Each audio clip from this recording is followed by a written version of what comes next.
I think you know what time it is. It is time to talk about the top 10 unknown open world games you've probably never heard of, and I think there's going to be something on this list for you for sure. We're going to be talking about games that are influenced by Fable, all the way up to games that take influence from Titanfall and Anthem, and yes, even games that are kind of influenced by Stalker and Fallout with open world survival apocalyptic themes. There's a lot of cool games in here that are also taking a look to the Souls franchise for influence and even The Sims. So a wide variety of open world games being worked on right now. Exciting stuff coming up here in the next year or two that we're going to be talking about in this video. So let's do this. Hey everyone, what's happening? Open world games here. Hope you're doing good. And let's start out with a game called Exodus Rising. So this one caught my attention because it looks a lot like Fable. Now, it's not a traditional open world setting. It's going to have these hub spaces, they describe it, where they are very free roamy and you could roam around these open spaces. But to me, man, it screams Fable, and I absolutely love Fable. It has the traditional RPG aspects in it, and it is very much action-centric, I should say. So some really cool stuff going on with this game in terms of being able to level up your character, collect gear, and, the traditional RPG stuff. Now, there's no release date for this one, and this team's really interesting. They are a small indie studio right now, and they have actually been approached by big publishers, apparently, and it would be really cool, in my opinion, if this team right here teamed up with the likes of THQ Nordic, because THQ Nordic has a habit of believing in smaller teams. Let's talk about Biomutant here, because they believed in Biomutant team, and in my opinion, that game does have an audience, and I think the same can be true here with Exodus Rising. So I think them teaming up with THQ Nordic would be really, really cool. All right, so let's keep going. Let's talk about this game right here. It very much takes influences from, of course, the Souls franchise. It is called Bleak, Faith Forsaken. It sounds pretty bleak according to that title, but yeah, this one is going to be very much influenced by the Souls franchise in terms of the combat mechanics. It looks like it's going to have some stealthy mechanics in there as well. It's a small team as well working on this one, but look at the boss battles. Just the enemy variation in this trailer alone is super impressive. The animation looks absolutely on point, and it's going to be kind of an open world built in the same way the Souls franchise builds their worlds. They're very open but kind of interconnected worlds. That's how they word it. It's interconnected worlds. But yeah, expect it to be very challenging, of course. It's very much influenced by the Souls franchise, and I cannot wait to see more from Bleak, Faith Forsaken. Mark it down somewhere. You're going to want to pay attention to this one. In fact, I'll keep you guys up to date on what's going on with this one. But yeah, one thing that sets itself apart from some of the other games like this is the fact, as you can see here, there are absolutely mammoth creatures roaming around this world, and you can actually interact with them, hop on them, and ride them. And I'm so curious to see what you can actually do once you are on these creatures. It kind of reminds me also of Castlevania. But anyway, let's keep going. We're going to talk about another one called Pioneer. This one takes influence, it appears, from the Stalker type franchise. Kind of mirrors, Metro Exodus. It is going to be also taking to the Division with aspects of co-op and PvP areas in this game. As you can see, the graphics are out of this world with this one, and I just love the look of how the weapons actually control and maneuver. But yeah, a lot of cool stuff going on with Pioneer, but we don't know much about it. It is very much open worldish, but it's cool that it is going to be centered around multiplayer. Of course, I think you can pretty much play it on your own as well, but expect that to be pretty difficult. You're going to want to team up with players, but it's going to have a lot of customization options when it comes to your weapons. As you can see, this is kind of reminding me of Crysis. Crysis was the game that really introduced this type of system. But anyway, looks really cool. Mark it down, Pioneer. Now, let's talk about another one that's kind of post-apocalyptic and futuristic at the same time. It is called Plan 8. We haven't heard much about this one in a while, and it is also going to be an MMO centered around these mech type gear systems that you can actually equip on your character. Think Titanfall, think Anthem. Could this game actually succeed where Anthem failed? We'll have to wait and find out. That could be a thing that could happen, but it looks super impressive, and a lot of the stuff that they show from the trailer screams single player for me, so I was really curious and scratched my head when they said that it was an MMO, but we'll see what happens with this one once again and see if it turns out good. But it has a really good foundation. The developer knows online. They come from Black Desert Online. They're also working on Crimson Desert. But yeah, Plan 8 is coming out here, I think, in the next year or two. We'll see if it gets delayed or not, but keep your eyes peeled. I'll have coverage on that one as well. But yeah, let's talk about the game that's influenced by The Sims. It's called Palia, and it's very interesting. It looks absolutely stunning. I love the art style. Apparently, a lot of what we are seeing here is like the in-game engine as well. It looks like it also has a lot of personality. This one piqued a lot of people's interest when it was first announced as well, and I think a lot of ex-Blizzard people are working on this game. So expect a Sims-style adventure. You will be running into story characters along the way, but most notably, this game encourages you to play with others. You can build your own home. You can have your own life, job, romance options as well. Who knows? We'll probably see a real-life virtual wedding in this game eventually. We'll see what happens. But Palia, mark it down on your list of games to watch out for in the open world game space. Now let's talk about another one, Project Ragnarok.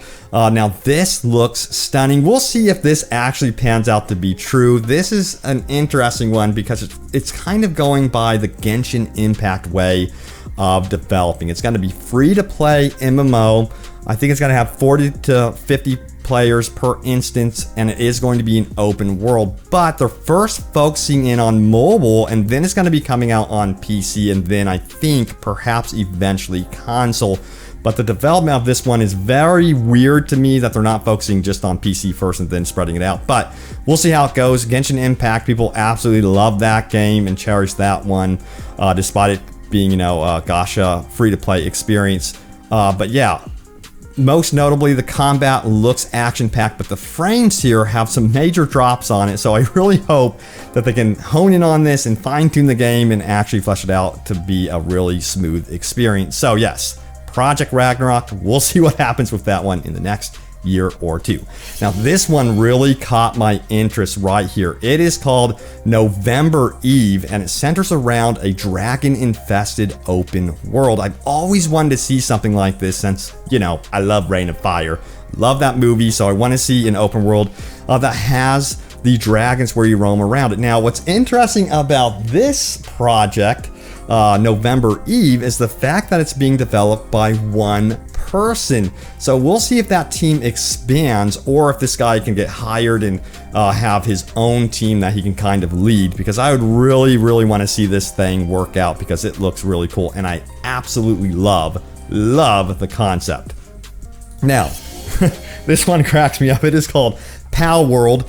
It is going to be kind of like a Pokemon-influenced open world game, and it caught a lot of people by surprise because it's basically Pokemon open world, but with machine guns. I kid you not. You can also use your pals. They're calling them pals that you go out and collect. They're essentially Pokemon. Come on now.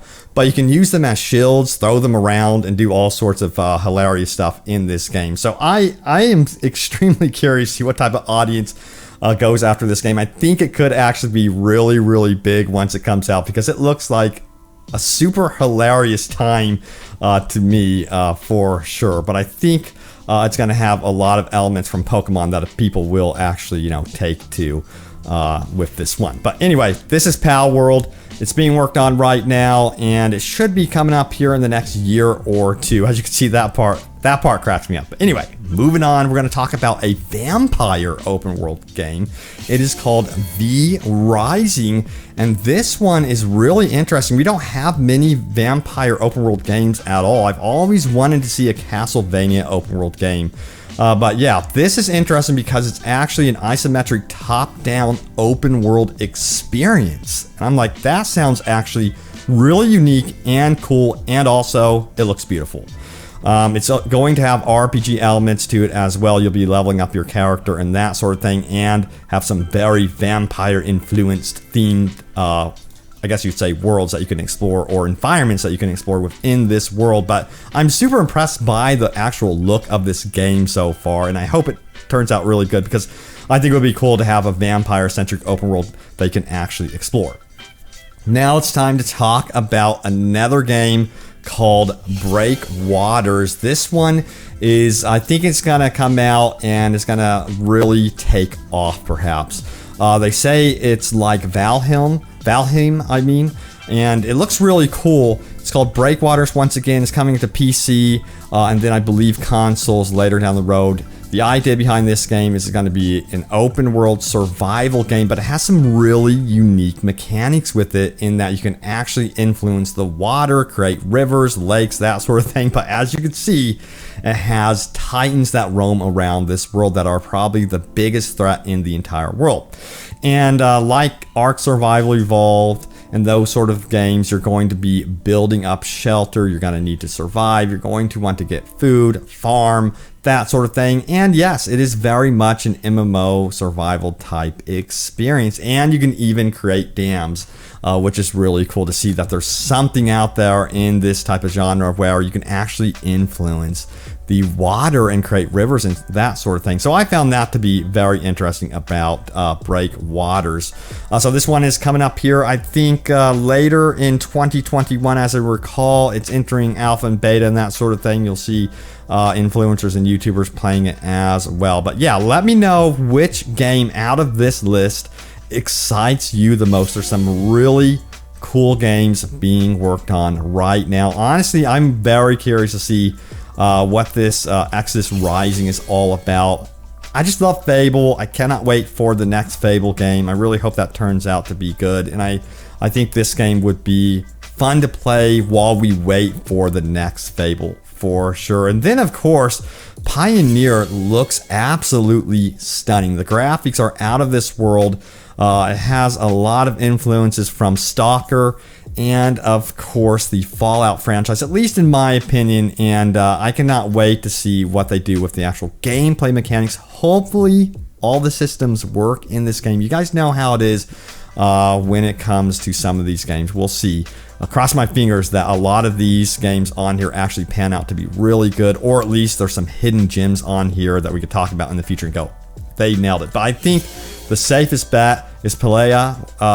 However you say the name of this game, Palia is going to be, in my opinion, one of the games to absolutely watch out for, simply because of the pedigree of developers working on it right now. You got people that are very, very familiar with this space, and they know what they're doing, and you can obviously tell by the trailer just that, at least in my opinion. We'll see what happens with it, but it looks promising for sure. But sound off, let me know which one excites you the most. Is it the open world dragon game, or perhaps the Viking-centric MMO that's coming basically to every platform eventually, but it's starting out on mobile? But yeah, sound off in the comments below. Curious to see what you guys have to say. Thank you all so much for watching. Stay tuned for more open world gaming goodness, and I will see you all next time. Take care.